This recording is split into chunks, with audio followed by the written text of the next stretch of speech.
ಆತ್ಮೀಯ ಬಂಧುಗಳೇ, 2005ರಲ್ಲಿ ನಮ್ಮ ಮಂಗಳೂರು ವಿಶ್ವವಿದ್ಯಾನಿಲಯದಲ್ಲಿ UGC ಪ್ರಾಯೋಜಿತ ಕಾರ್ಯಕ್ರಮದ ಅಡಿಯಲ್ಲಿ ಆರಂಭಗೊಂಡ ಡಾಕ್ಟರ್ BR ಅಂಬೇಡ್ಕರ್ ಅಧ್ಯಯನ ಕೇಂದ್ರವು ಬಾಬಾ ಸಾಹೇಬರ ತತ್ವ ಚಿಂತನೆಗಳನ್ನು, ರಾಷ್ಟ್ರ ನಿರ್ಮಾಣಕ್ಕೆ ಅವರ ಅಪಾರ ಕೊಡುಗೆಗಳನ್ನು ಹಾಗೂ ಶೋಷಿತ ಸಮುದಾಯಗಳ ಕುರಿತ ಸಂಶೋಧನೆ, ರಾಷ್ಟ್ರೀಯ ವಿಚಾರ ಸಂಕಿರಣ, ಕಮ್ಮಟ, ನಾಡಿನ ವಿವಿಧ ಶಿಕ್ಷಣ ಸಂಸ್ಥೆಗಳಲ್ಲಿ ಬಾಬಾ ಸಾಹೇಬರ ವಿಚಾರಗಳ ಕುರಿತು ಚಿಂತನ ಮಂಥನ ಕಾರ್ಯಕ್ರಮಗಳನ್ನು ನಿರಂತರವಾಗಿ ಇದುವರೆಗೆ ಆಯೋಜಿಸಿಕೊಂಡು ಬರುತ್ತಿದೆ.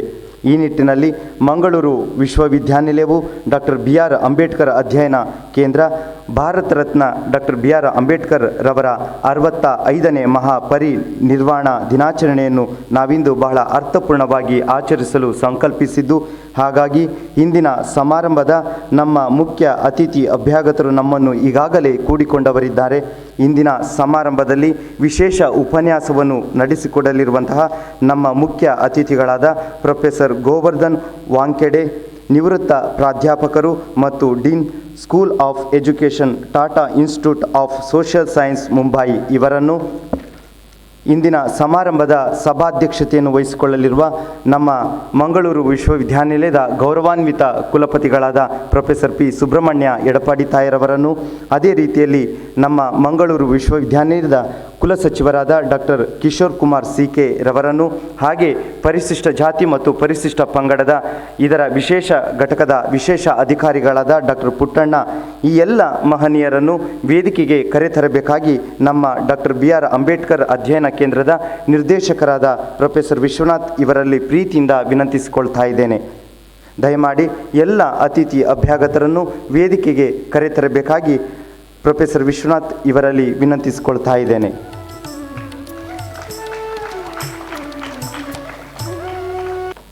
ಇದೀಗ ಬುದ್ಧ ವಂದನೆಯ ಮೂಲಕ ಪ್ರಾರ್ಥನೆಯನ್ನು ನೆರವೇರಿಸಿಕೊಡಬೇಕಾಗಿ ಆದರ್ಶ್ ಇವರಲ್ಲಿ ವಿನಂತಿಯನ್ನು ಮಾಡಿಕೊಳ್ತಾ ಇದ್ದೇನೆ. ಸಂಶೋಧಕರು, ಅರ್ಥಶಾಸ್ತ್ರ ವಿಭಾಗ, ಮಂಗಳೂರು ವಿಶ್ವವಿದ್ಯಾನಿಲಯ. ನಮೋ ತಸ್ಸ ಭಗವತೋ ಅರ್ಹತೋ ಸಮ್ಮಾ ಸಂಬುದ್ಧಸ್ಸ.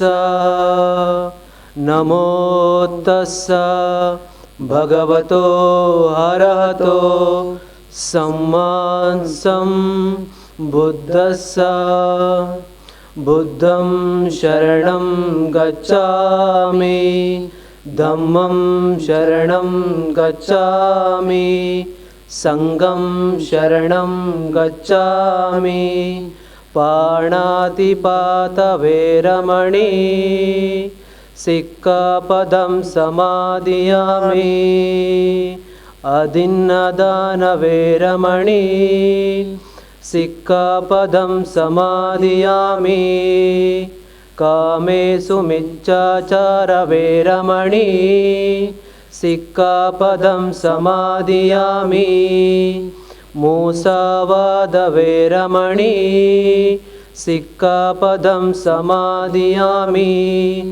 ಸುರ ಮೇರೆಯ ಮಜ್ಜಪಮದಟನ ವೇರಮಣಿ, ಸಿಕ್ಕಾಪದಂ ಸಮಾದಿಯಾಮಿ.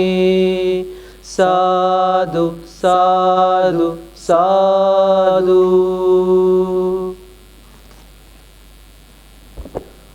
ಈ ಕಾರ್ಯಕ್ರಮದ ಒಟ್ಟು ಆಶಯ ಮತ್ತು ವೇದಿಕೆಯಲ್ಲಿ ಉಪಸ್ಥಿತರಿರುವಂತಹ ಎಲ್ಲ ಅತಿಥಿ ಅಭ್ಯಾಗತರನ್ನು ಹಾಗೂ ಈ ಸಭಾಂಗಣದಲ್ಲಿ ಆಸೀನರಾಗಿರುವಂತಹ ತಮ್ಮೆಲ್ಲರನ್ನು ತಮ್ಮ ಪ್ರಾಸ್ತಾವಿಕ ಮಾತುಗಳೊಂದಿಗೆ ಸ್ವಾಗತಿಸಬೇಕಾಗಿ ಪ್ರೊಫೆಸರ್ ವಿಶ್ವನಾಥ್, ನಿರ್ದೇಶಕರು ಡಾಕ್ಟರ್ BR ಅಂಬೇಡ್ಕರ್ ಅಧ್ಯಯನ ಕೇಂದ್ರ ಇವರಲ್ಲಿ ನಾನು ಪ್ರೀತಿಯಿಂದ ವಿನಂತಿಯನ್ನು ಮಾಡಿಕೊಳ್ತಾ ಇದ್ದೇನೆ. Chairman of this function, our Honorable Vice Chancellor, Professor P.S. Erapadithaya, and today's chief guest and speaker, and our friend Professor Govardhan Wankhede sir, and our registrar Dr. Kishore, and all the invitees. So I was actually worried for the last 3 to 4 days because the government has issued certain guidelines prohibiting programs in the colleges, schools and colleges and other institutions. That is one main reason. The other reason is I had invited a very senior person and he is required to travel from Bombay to Mangalore. And I had a guilty in my mind because it's, under present circumstances, it's not fair on our part to invite senior persons to program and all that. So when I got the letter from the office, university office, to organize this program, the situation was quite normal and very conducive for conducting many of our academic and other activities, and there were no such stringent restrictions. But within 15 days, due to this emergence of new variant of Omicron, suddenly, I don't know whether really, in real sense and in reality the situation is really bad or worse, I don't know really, but due to the sustained propaganda in the newspapers and TV channels, everybody is getting panicked, and I too was panicked, and I was so uncertain of getting Professor Wankhede to this program. And for the last 2 years he has not gone outside Mumbai, despite the fact that he is there in all important committees at the national level like Niti Aayog and other committees. And when, because of our long friendship, maybe because of his love and affection towards me and this university, he agreed to come to Mangalore University. He was supposed to come 2 years back, that time also suddenly this pandemic prevented. And this time he was ready, but after having agreed and worked out the modalities for this program, suddenly this situation has emerged.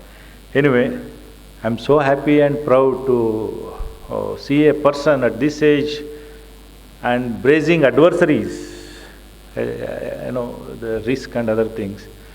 He is attending the program and he is with us, Professor Wankhede sir. I am so proud of this one. That shows his commitment to the Baba Saheb Ambedkar thoughts and commitment to the cause of, downtrodden and marginalized. Dear friends, I welcome all of you, dignitaries and invitees to this function today. So, this is our formal functions. When in the first pandemic we were not able to organize Baba Saheb Ambedkar birthday on April 14, 2020 due to the lockdown and other things. But in next, we were, able to overcome such constraints, we organized.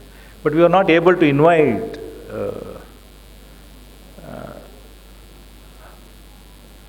any guests from any part of even Karnataka, and even the good academicians who have done some significant work in the field of Ambedkar and other studies. They were not ready to come to programs due to risk and all that. When people from Bangalore and Mangalore were not ready to travel. So therefore we, at our level, our Vice Chancellor, our Registrar and our all other colleagues, together joined together and celebrated the birthday and Mahaparinirvan in the last April as well as December. But this time I made up my mind to invite because of the new situation. But anyway, now it is successful,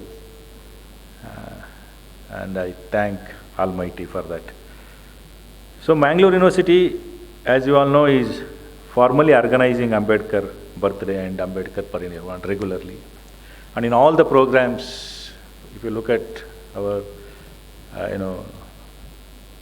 the previous programs carefully, we were inviting regularly the top scholars to our programs. And that tradition is, we are continuing rigorously and there is no compromise in it. Whatever we want to organize in the name of Baba Saheb Ambedkar, that we have to organize meaningfully and in befitting way. And as you know, Mahaparinirvan is one of the major Mahaparinirvan. As I speak only on this Mahaparinirvan, if I want to tell you, Mahaparinirvan is one of the major principles and goals of Buddhism. And how it's related to Baba Sahib Ambedkar is the question. And in Pali language, and this Mahaparinirvan is a Sanskrit word, but in Pali it's called Mahaparinibban. And if you look at the scripts of Buddhism, there is Mahaparinibbana Sutta, which explains its importance, the Mahaparinirvan or Mahaparinibban importance. This means nirvana after death. Nirvana after that refers to the achievement by any monk, achievement of nirvana after his body dies. So Ambedkar, you know that he passed away in 1956, December 6th.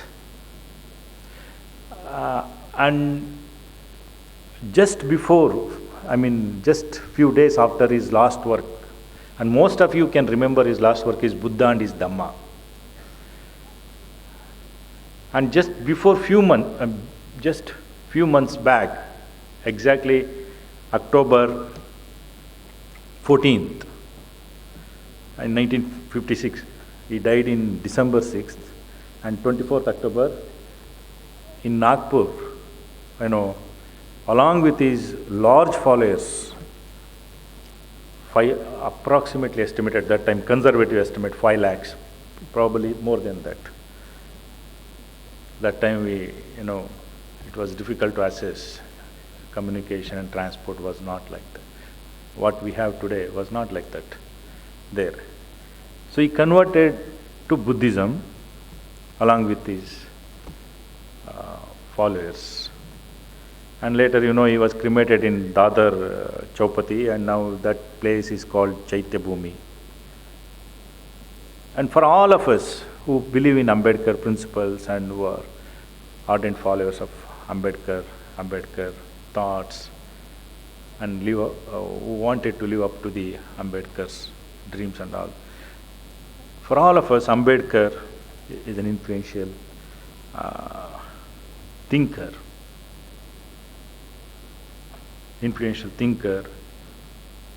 And for all of us, Ambedkar is something very gigantic. And we know that he worked tirelessly for the liberation of all people, not just one section of the society. And all through his life, his struggle is like, swimming against the stream. But he was successful to the maximum extent in some areas. And his dream of, overcoming these discriminations, untouchability, social slavery, and so on, is still unmet. The India today, the modern India which we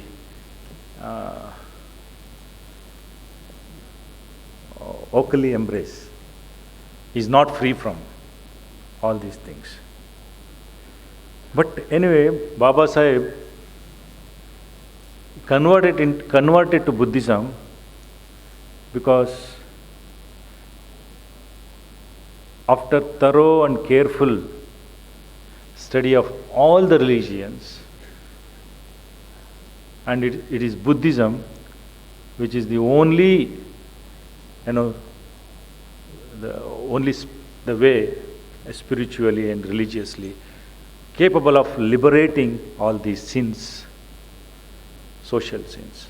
These social sins are responsible for many things in India, even today.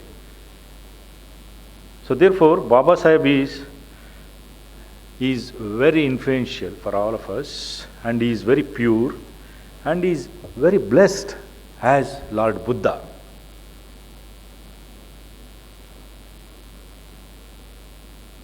So therefore, his death anniversary we celebrate as Mahaparinirvan Day.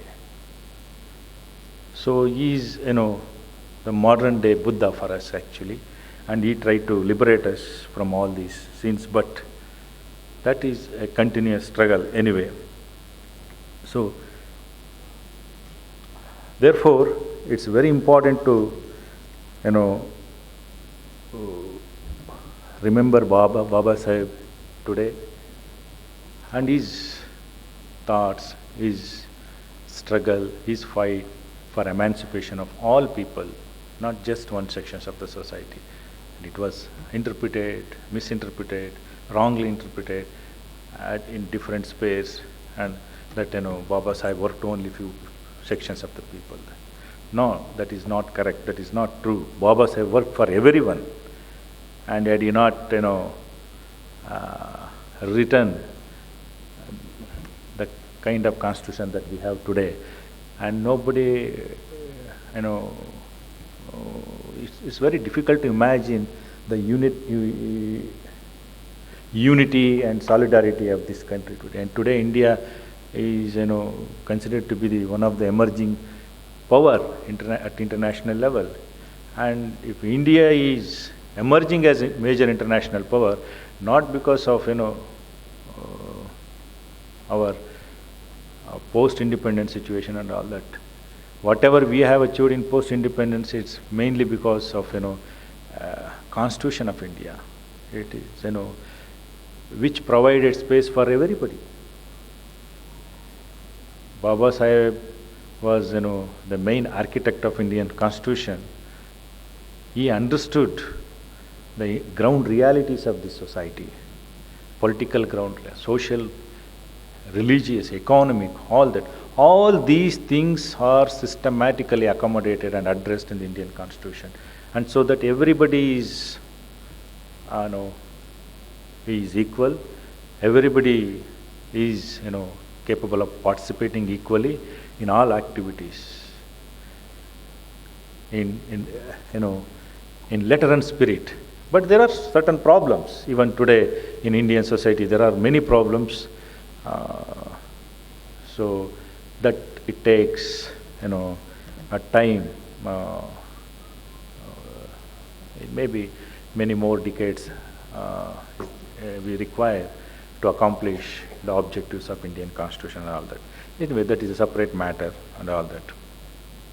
So today we are celebrating, and we have guests, very renowned persons in the field of higher education, Professor Govardhan Wankhede, sir. And I know Professor since 2010. Even before I was reading his work, but I started meeting him, in New Delhi,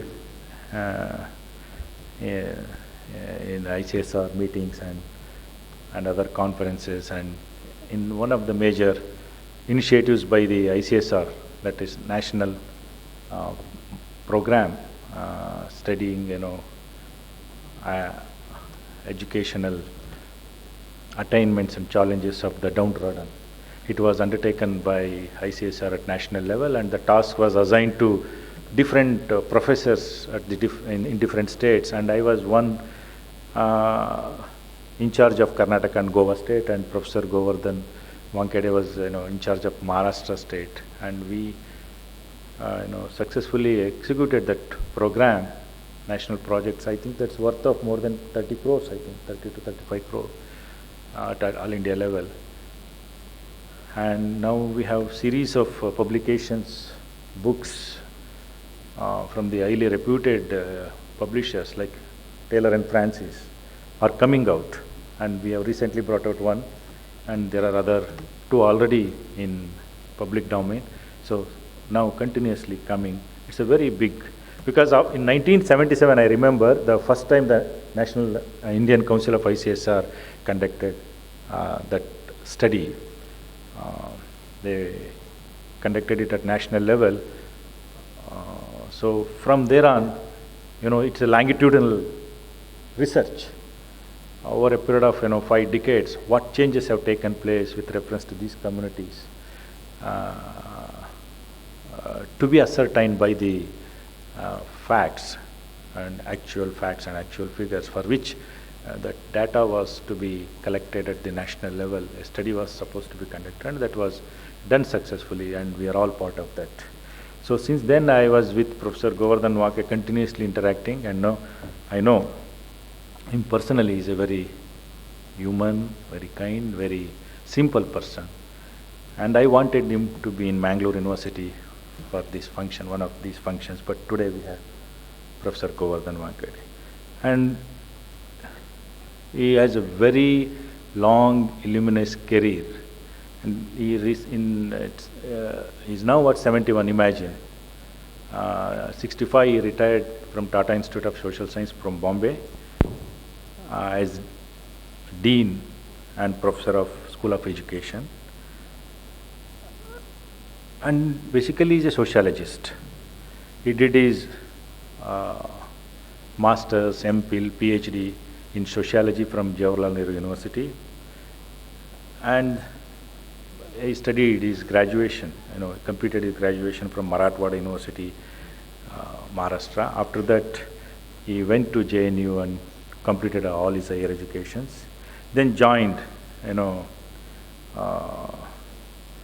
some institutions in the beginning in Jalna, Rashtriya Vidyalaya, and then research associate in Indian Council of Social Science Research. Then he became associate professor in Tata Institute of Social Science in 1994, then professor and dean of School of Educations in Tata, one of the top social science institute in the country. Not only in the country, I think perhaps in world as well. So 46 programs, 46 to 48 programs are offered purely in social sciences from this institute, and it's known for cutting-edge research in social sciences, and it's getting highest funding for research from not only from Government of India, from all the corporations, philanthropic and other contributions from India, and as well as other funding agencies from abroad, UK and USA and many other, Germany and many other countries. So he was in charge of many programs. I know he had a program, collaborative program for the skill enhancement of the marginalized sections of the students to increase their level of skills, and so that they have more access to the opportunities.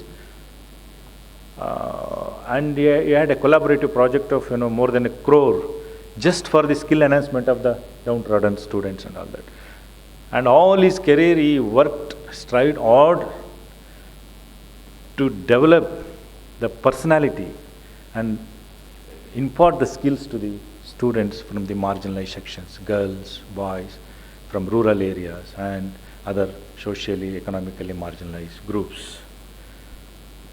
And we had many projects to his credit, till the age of retirement. He retired at the 65, and to his credit, there are various fellowships, in fellowships, he was, the recipient of fellowship sponsored by Tata Institute of Social Sciences to conduct research in London School of Economics and Politics in 2010, and also Indo-French Social Exchange Fellowship sponsored by FMSH Paris and ICSR India, and he had DAD Fellowship, German DAD Fellowships, and many other fellowships to his credit.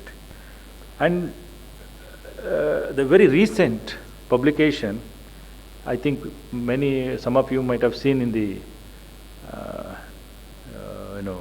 this might have heard about this, My Life, a Journey of Dalit Sociologist, that has come out recently.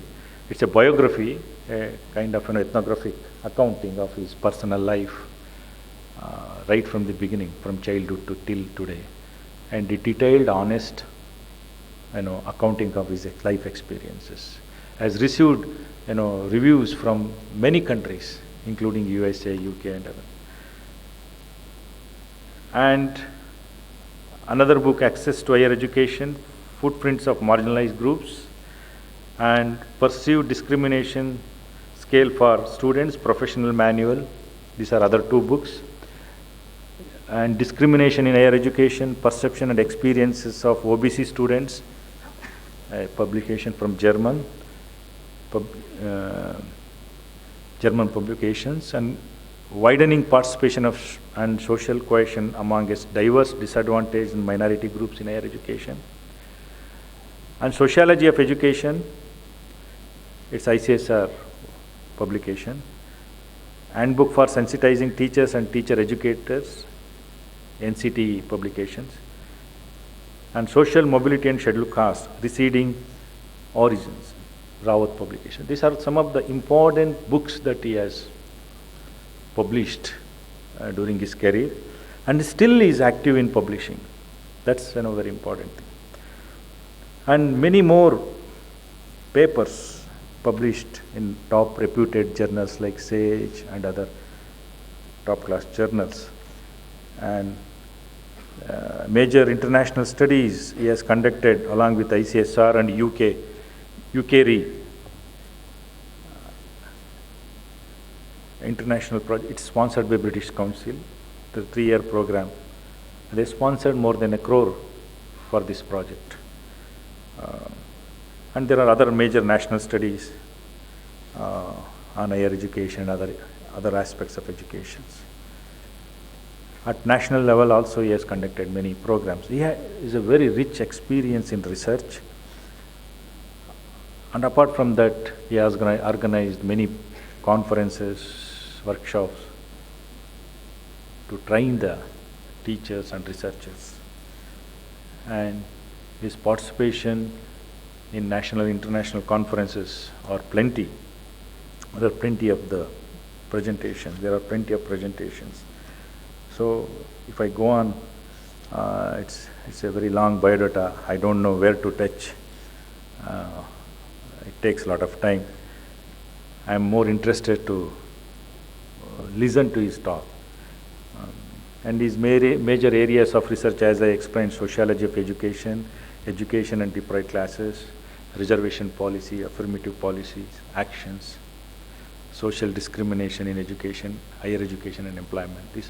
So these are the broad areas on which he has worked and produced, very good of work.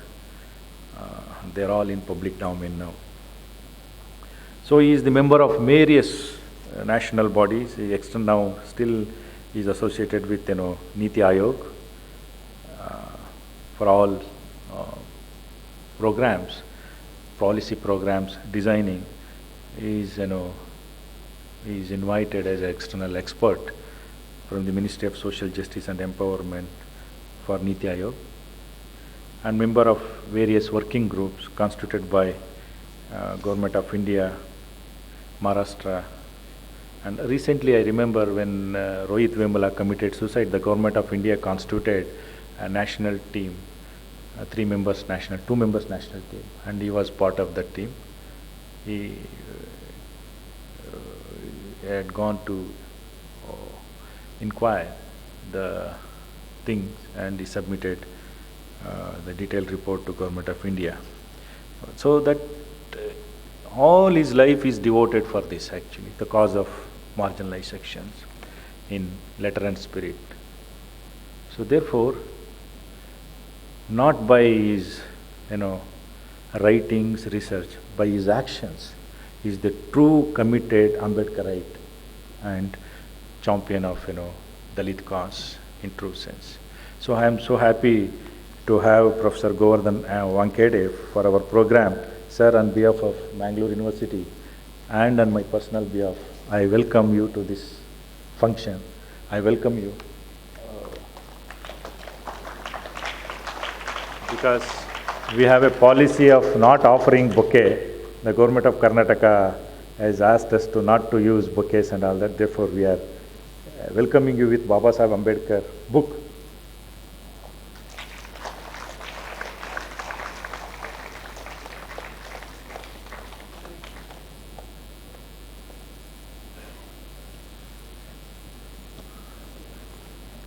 So, our Vice Chancellor is also on the dais, is, the one,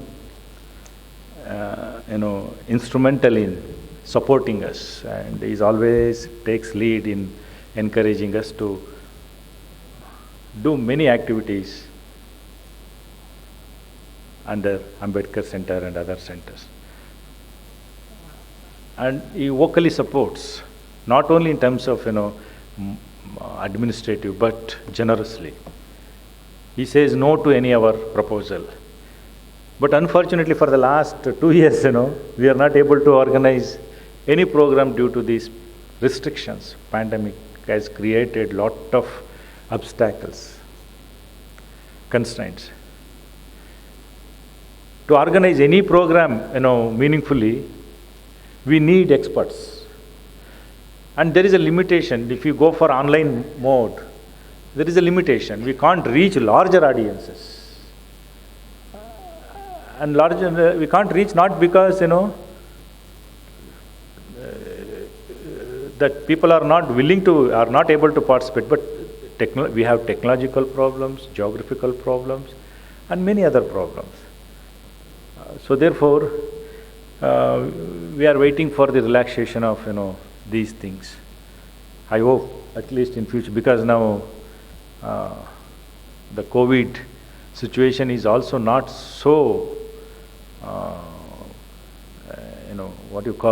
we need not worry too much, because more than 62% of the population are vaccinated in Karnataka state, and though the virus is present in many forms, in many variants are present, I think its ability to spread and damage, I think, is now drastically cut down, reduced, curtailed successfully. So, and we hope that, in near future, we have more conducive and relaxed atmosphere, and we will be able to organize more programs. And our Vice Chancellor wants to organize many more programs. And it's also very unfortunate, we had, expected a lot during his term, but due to this pandemic also, not only in this case, in other cases also, he is not, he is facing a lot of challenges. Despite that, he is doing a lot of good work. And we are happy, and we expect the same support for our programs. Sir, I welcome you to this function. Baba Saheb Ambedkar 56th Mahaparinirvan.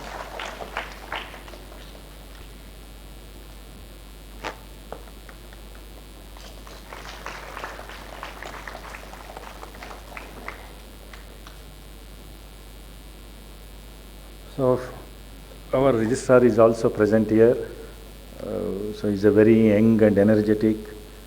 He is an expert in the field of games, and he works, tirelessly to improve the administration also, and he is supportive for all our programs. So I welcome our registrar, Dr. Kishore Kumar, to this function.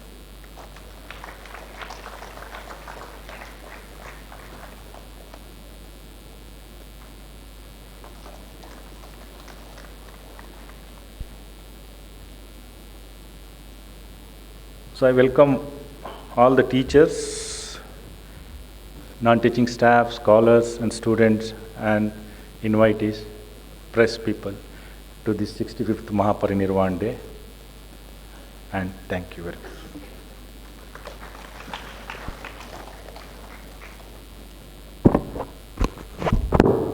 ತಮ್ಮ ಪ್ರಾಸ್ತಾವಿಕ ಮಾತುಗಳೊಂದಿಗೆ ವೇದಿಕೆಯಲ್ಲಿ ಆಸೀನರಾಗಿರುವಂತಹ ಎಲ್ಲ ಮಹನೀಯರನ್ನು ಹಾಗೂ ತಮ್ಮನ್ನು ಸ್ವಾಗತಿಸಿದಂತಹ professor Vishwanath sir ಅವರಿಗೂ ಕೂಡ ಪ್ರೀತಿಯ ಸ್ವಾಗತವನ್ನು ನಾನು ಕೋರ್ತಾ ಇದ್ದೇನೆ. ಜಗತ್ತಿನ ಕೆಲವೇ ಶ್ರೇಷ್ಠ ಜ್ಞಾನಿಗಳಲ್ಲಿ ಮತ್ತು ತತ್ವಜ್ಞರಲ್ಲಿ ಒಬ್ಬರಾದ ಬಾಬಾ ಸಾಹೇಬ್ ಅಂಬೇಡ್ಕರ್ ಅವರ 65ನೇ ಮಹಾಪರಿನಿರ್ವಾಣ ದಿನಾಚರಣೆಯ ಈ ಪರ್ವಕಾಲದಲ್ಲಿ ನಾವು ಈ ಸಮಾರಂಭದ ಬಹುಮುಖ್ಯ ಭಾಗಕ್ಕೆ ಬರ್ತಾ ಇದ್ದೇವೆ. ದೀಪವನ್ನು ಬೆಳಗಿಸುವುದರ ಮೂಲಕ ಇಂದಿನ ಸಮಾರಂಭಕ್ಕೆ ವೇದಿಕೆಯಲ್ಲಿ ಆಸೀನರಾಗಿರುವಂತಹ ಎಲ್ಲ ಮಹನೀಯರು ಚಾಲನೆಯನ್ನು ನೀಡಬೇಕಾಗಿ ಕೇಳಿಕೊಳ್ತಾ ಇದ್ದೇನೆ. ಹಾಗೆ ಈ ಸಂದರ್ಭದಲ್ಲಿ ಭಾರತ ರತ್ನ ಬಾಬಾ ಸಾಹೇಬರ ಭಾವಚಿತ್ರಕ್ಕೆ ಮುಖ್ಯ ಅತಿಥಿ ಅಭ್ಯಾಗತರು ಮಾಲಾರ್ಪಣೆ ಹಾಗೂ ಪುಷ್ಪ ನಮನವನ್ನು ಕೂಡ ಸಲ್ಲಿಸಬೇಕಾಗಿ ವಿನಂತಿಯನ್ನು ಮಾಡಿಕೊಳ್ತಾ ಇದ್ದೇನೆ.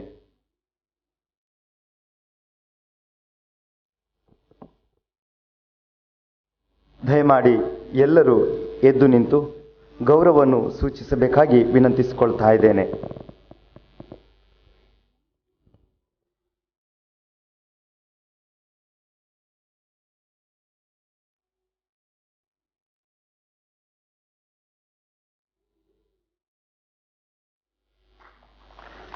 ಭಾರತ ರತ್ನ ಬಾಬಾ ಸಾಹೇಬ್ ಅಂಬೇಡ್ಕರ್ ಅವರ 65ನೆಯ ಮಹಾಪರಿನಿರ್ವಾಣ ದಿನಾಚರಣೆಯ ಈ ಸುಸಂದರ್ಭದಲ್ಲಿ ಎಲ್ಲ ಅತಿಥಿ ಅಭ್ಯಾಗತರು ದೀಪವನ್ನು ಬೆಳಗಿಸುವುದರ ಮೂಲಕ ಈ ಕಾರ್ಯಕ್ರಮಕ್ಕೆ ವಿದ್ಯುಕ್ತವಾದ ಚಾಲನೆಯನ್ನು ನೀಡುತ್ತಾ ಇದ್ದಾರೆ.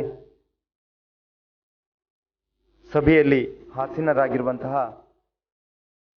ಎಲ್ಲರೂ ಕೂಡ ಈಗಾಗಲೇ ಬಾಬಾ ಸಾಹೇಬರ ಈ ಒಂದು ಕಾರ್ಯಕ್ರಮಕ್ಕೆ ವಿಶೇಷವಾದ ರೀತಿಯಲ್ಲಿ ಗೌರವ ಸಲ್ಲಿಸುತ್ತಿರುವಂತಹ ಸುಸಂದರ್ಭ.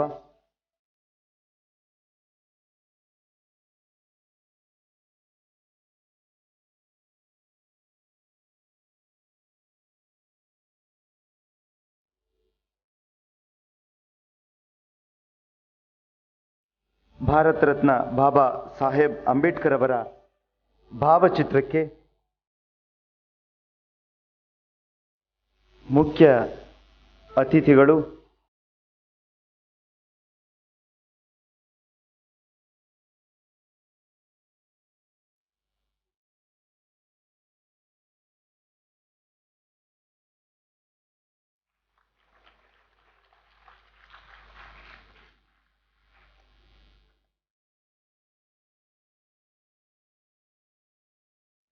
ಭಾರತ ರತ್ನ ಬಾಬಾ ಸಾಹೇಬ್ ಅಂಬೇಡ್ಕರ್ ಅವರ ಭಾವಚಿತ್ರಕ್ಕೆ ಮುಖ್ಯ ಅತಿಥಿಗಳು ಮಾಲಾರ್ಪಣೆ ಹಾಗೂ ಪುಷ್ಪ ನಮನವನ್ನು ಸಲ್ಲಿಸಬೇಕಾಗಿ ವಿನಂತಿಯನ್ನು ಮಾಡಿಕೊಳ್ತಾ ಇದ್ದೇನೆ.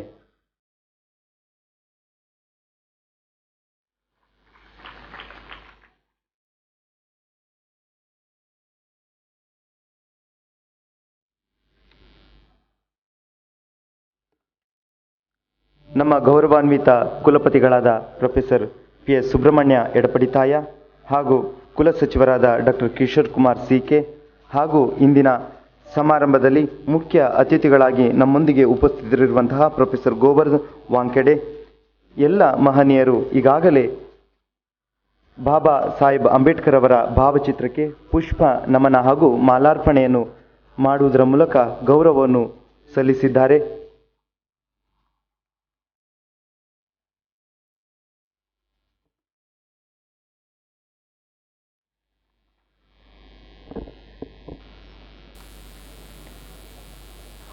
ಆತ್ಮೀಯ ಬಂಧುಗಳೇ, ಈ ಕಾರ್ಯಕ್ರಮದಲ್ಲಿ ಉಪಸ್ಥಿತರಿದ್ದು ಈ ಕಾರ್ಯಕ್ರಮಕ್ಕೆ ವಿದ್ಯುಕ್ತವಾದ ಚಾಲನೆಯನ್ನು ನೀಡಿದಂತಹ ನಮ್ಮ ಇಂದಿನ ಮುಖ್ಯ ಅಭ್ಯಾಗತರಾಗಿರುವಂತಹ ಪ್ರೊಫೆಸರ್ ಗೋವರ್ಧನ್ ವಾಂಕೆಡೆ ಇವರು ಈ ಒಂದು 65ನೆಯ ಮಹಾಪರಿನಿರ್ವಾಣ ದಿನಾಚರಣೆಯ ಪ್ರಯುಕ್ತ ವಿಶೇಷವಾದ ಉಪನ್ಯಾಸವನ್ನು ಡಾಕ್ಟರ್ ಬಾಬಾ ಸಾಹೇಬ್ ಅಂಬೇಡ್ಕರ್ ಅವರ ಕುರಿತಾಗಿ ನೀಡಬೇಕಾಗಿ ನಾನು ವಿನಂತಿಯನ್ನು ಮಾಡಿಕೊಳ್ತಾ ಇದ್ದೇನೆ.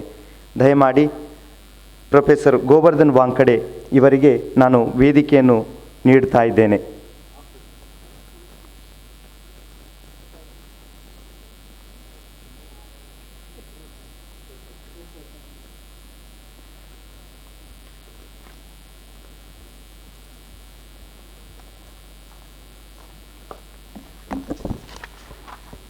Thank you.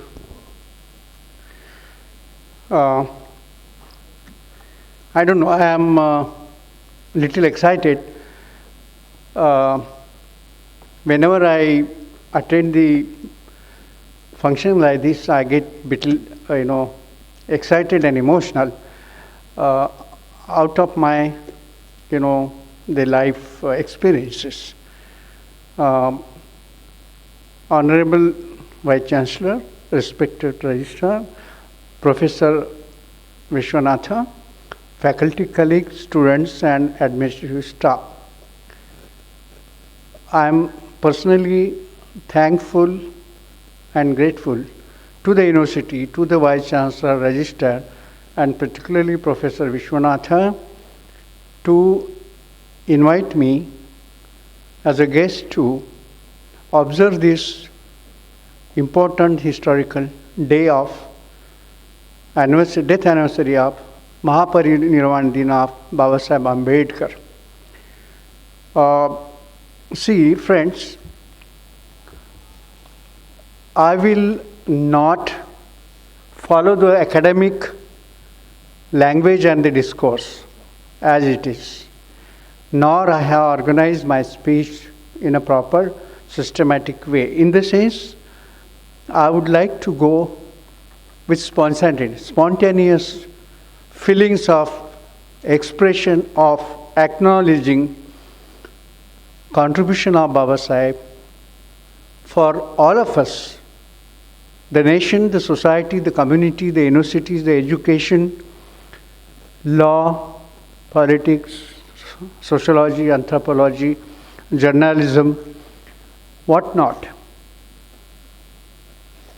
Before I forget, I must share with you, Babasaheb has in his lifetime given the top priority to education. Given his entire discourse contributions, academic, intellectual, social, political, whatever he gave top priority to education. It was first in 1928 when Babasaheb started the college, Society for Education of Depressed Classes, that they used to call that time. It went on for 2-3 years and then closed down because of some financial and other constraints. But again in 1945, he established the People's Education Society, under which even today the colleges are existing successfully. Siddharth College is the first college, very popular in Maharashtra and all over.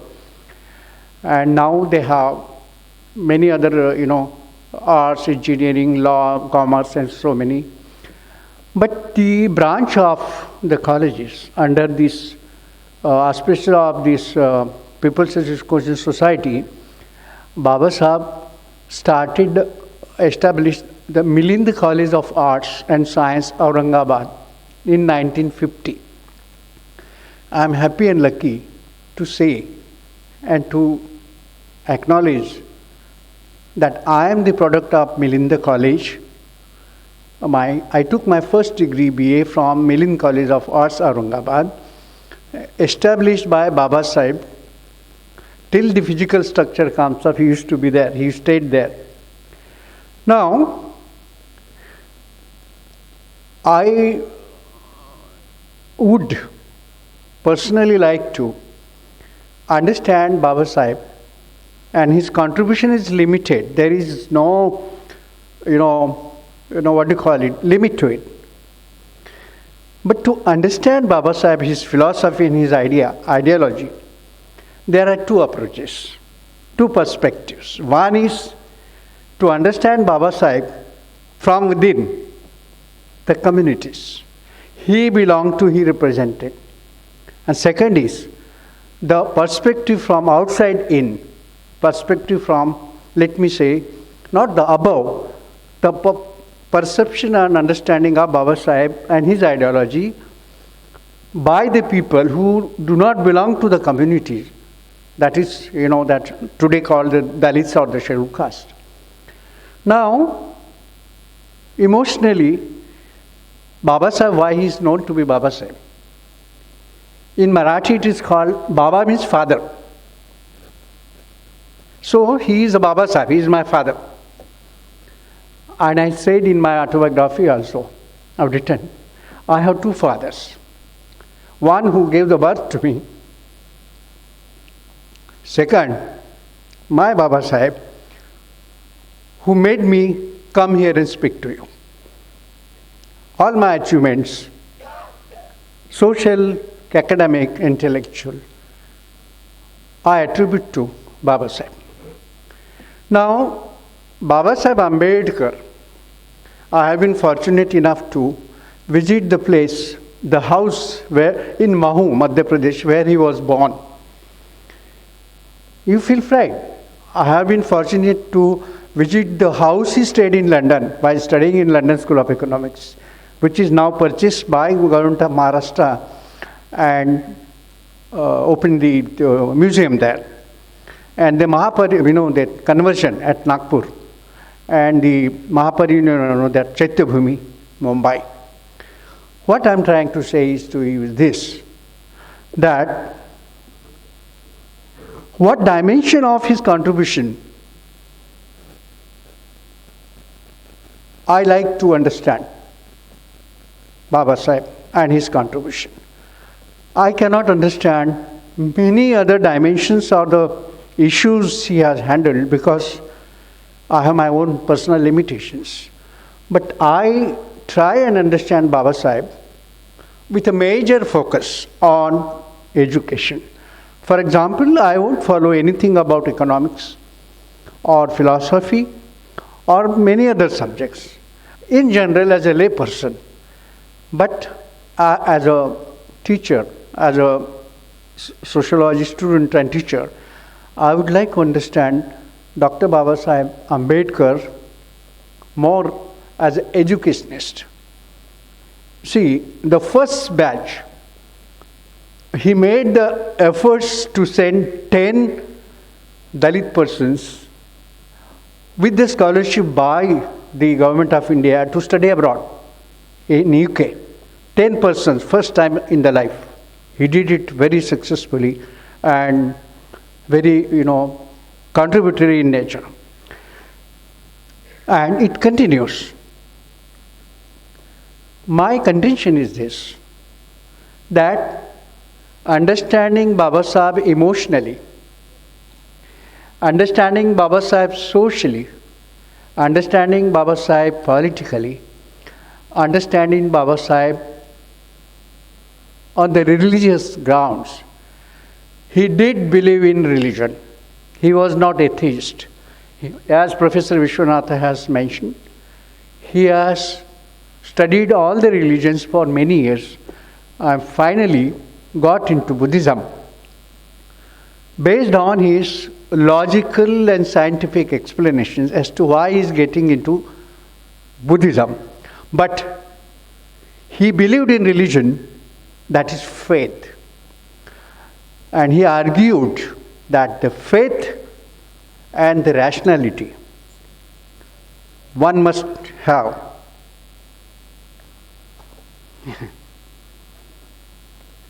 Sorry. One must have the understanding that he advocated and he believed in himself to believe in religion. And which religion he has given the explanation. Very vividly and very rationally. And he said, faith and rationality must go together. Faith alone will lead you to be dependent and blind, mentally, intellectually. And only rationality is not enough for a human being to survive. So both the things, but faith never supersedes rationality. Please remember, faith never supersedes rationality.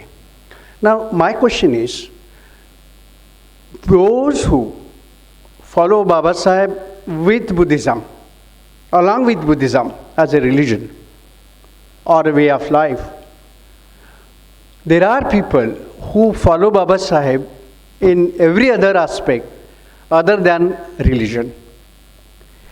There are people who understand Baba Sahib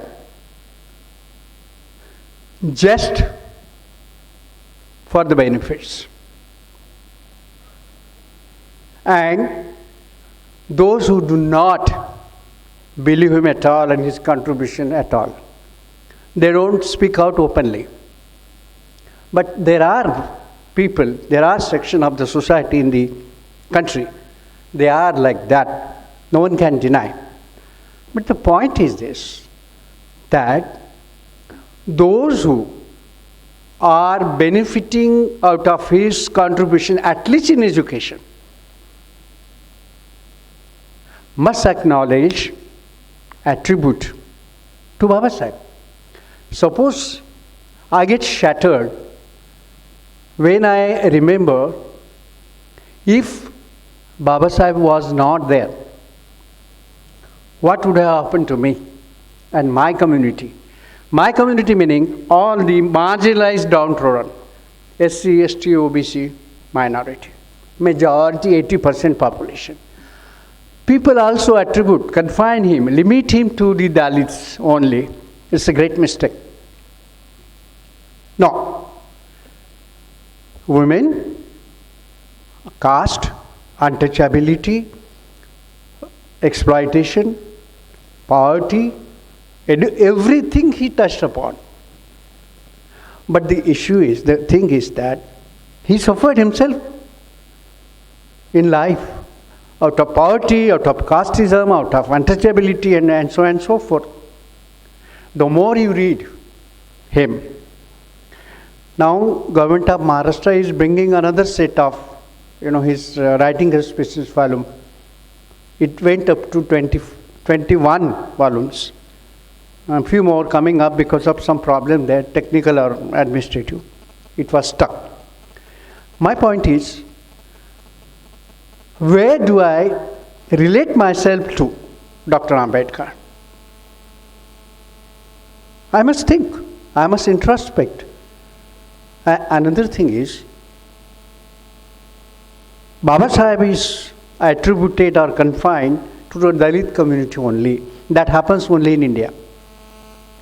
I have traveled several countries, 15, 16 countries, and I see everywhere. Baba Sahib is there in US, all the European countries. And he is there not because he was a Dalit, because of his high level, highest level academic, intellectual contribution to the subject and the society.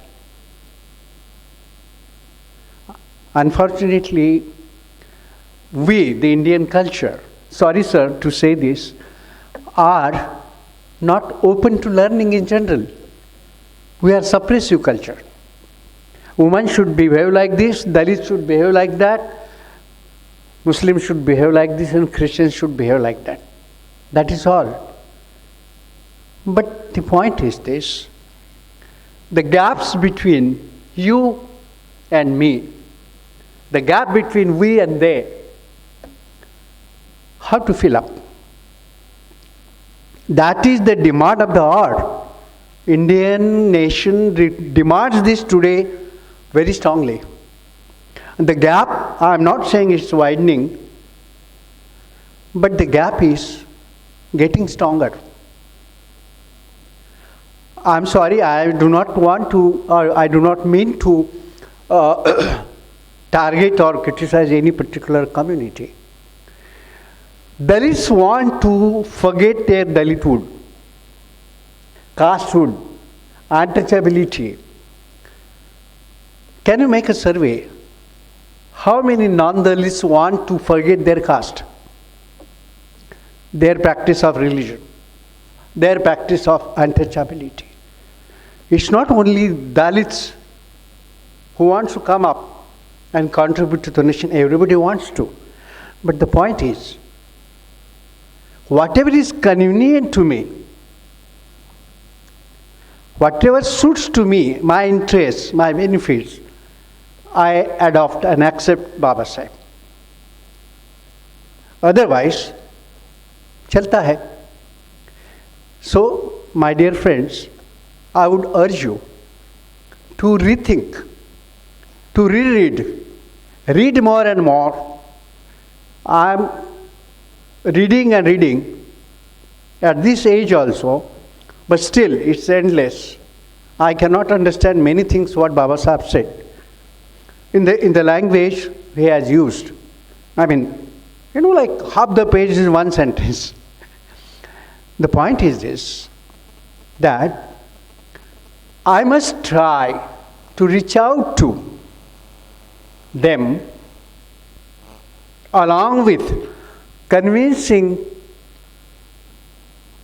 skill to convince with the knowledge to convey Baba Sahib to the others who do not know much, do not read much about it. Please remember, based on my 40 years profession and my life, I am now running 71. The day is moving on, Baba Sahib is finding more and more relevant. There is no alternative. Because there is no counter-production. So there are two ways. Understanding Baba Sahib from national general perspective, understanding Baba Sahib from Dalit perspective.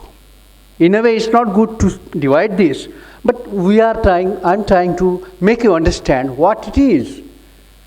What does it mean to me?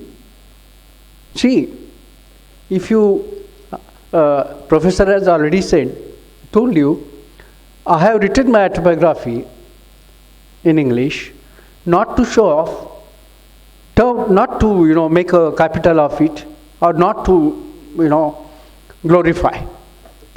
I have written it for you, for those who do not know, did not know, doesn't want to know what kind of a life I began with and where did my career ended. You will not believe. If Baba Sahib was not there, the book ends with the salutation to Baba Sahib. I salute him, bow my head before him, because it was he. I was too small, in 56, close to Nagpur, but my parents couldn't go because there was no money to go to attend the conversion function. The point is, academically and intellectually, if you are a faculty member, if you are a student, you are a scholar, you are a politician, you are a social worker, you are a religious person, we are one India, one nation, one society.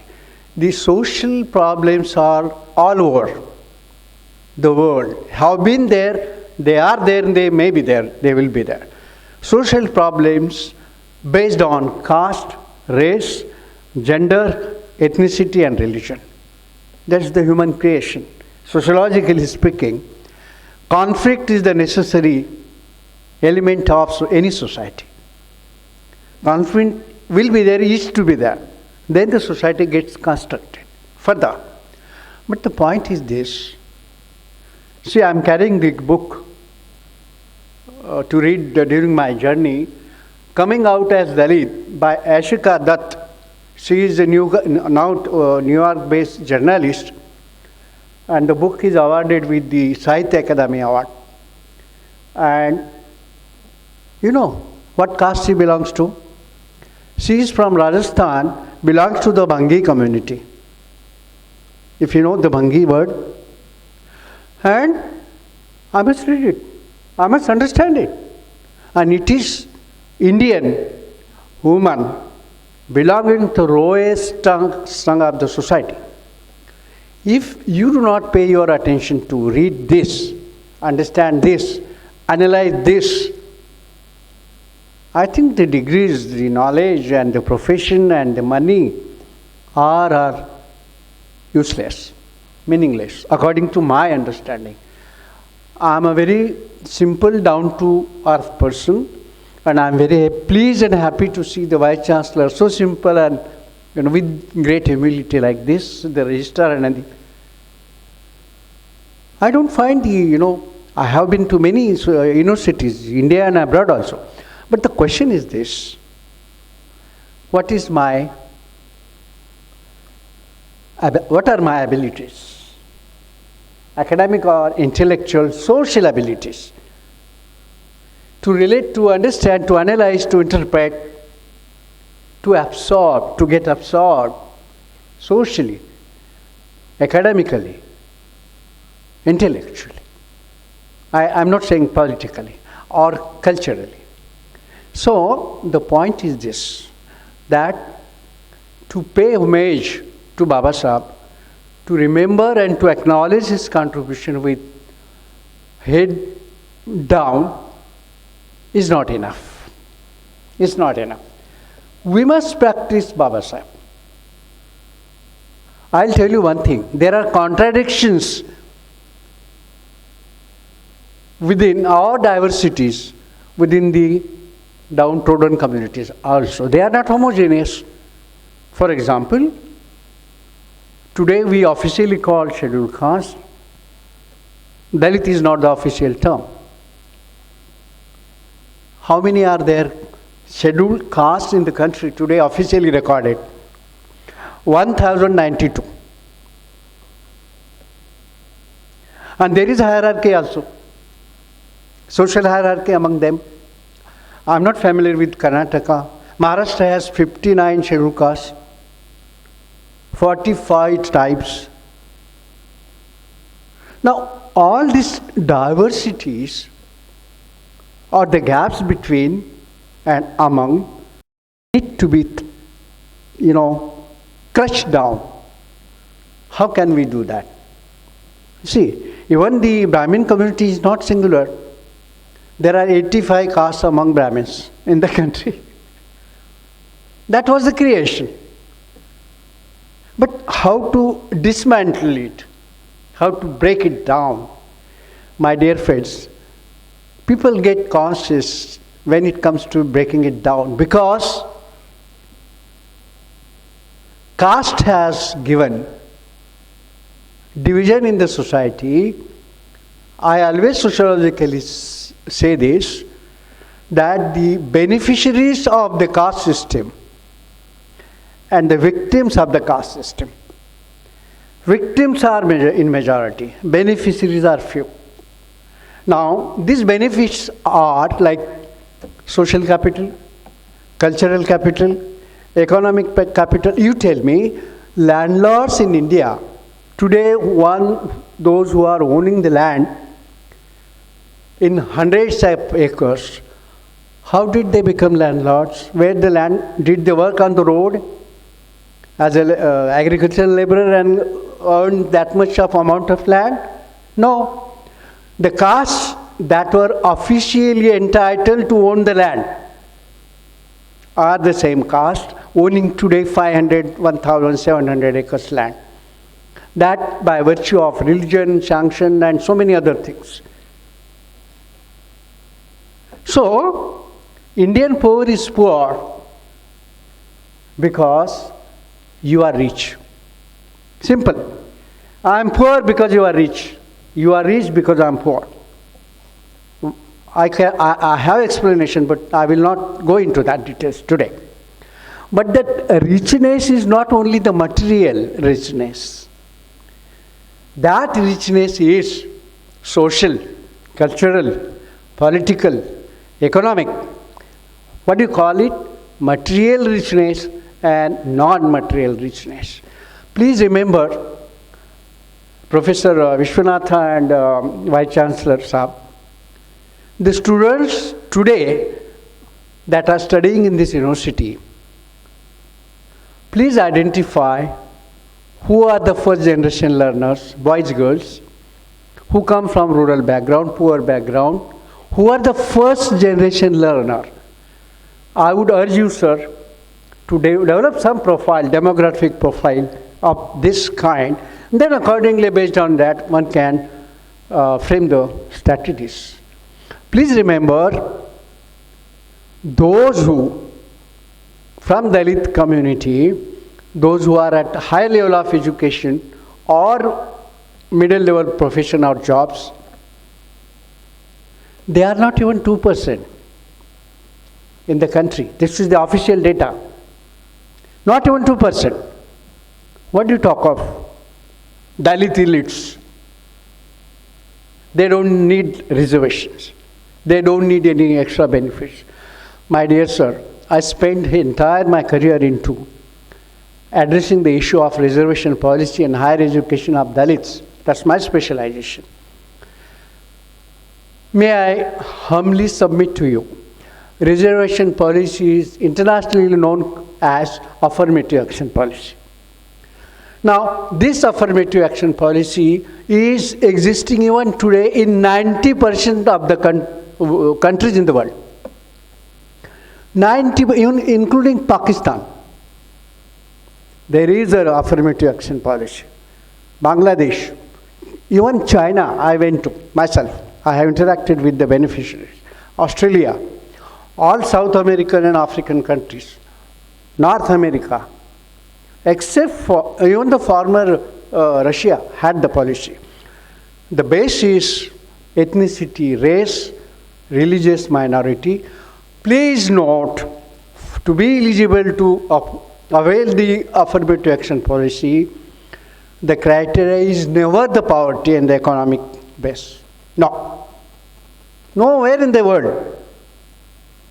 I have worked with the black professor who was black, UCLA, University of California, Los Angeles. I attended 2-3 conferences with him, and he brought out 2 volumes where I contributed also. Please remember one thing, that professor, being black, was arguing for understanding, trying to understand the reservation policy of India or India. I'll tell you, reservation policy, it's between the two, yes or no. Throughout the independence time, the policy has been very poorly implemented. This is the empirical finding. Poorly implemented because gross unawareness among the people. I'll relate this to Baba Sahib's philosophy. You make a survey in this university only as to MA doing student, how much he knows about what is eligible, she is eligible for. Facilities. But the gross unawareness, because the Dalits live in, scheduled caste majority live in rural parts, are not educated to the extent, and survival struggle, and they are not aware of, and majority are first generation learners. So the gross unawareness among them, number one. Number two, the red tapeism, bureaucracy in the country. Number three, social biases. If I am to sanction, I will pretend and give many excuses. Number four, it is never, whatever is given, it is never given on time. As a result, post-matric scholarship, I have done research project for Government of India on various schemes, post-matric scholarship, vocational education, girls' education, hostels, facilities. I found that the post-matric scholarship due to the government from many years onward, today is 222 crore rupees. 222 crore rupees. The money is not being released and it's diverted. Not only now, even in the past.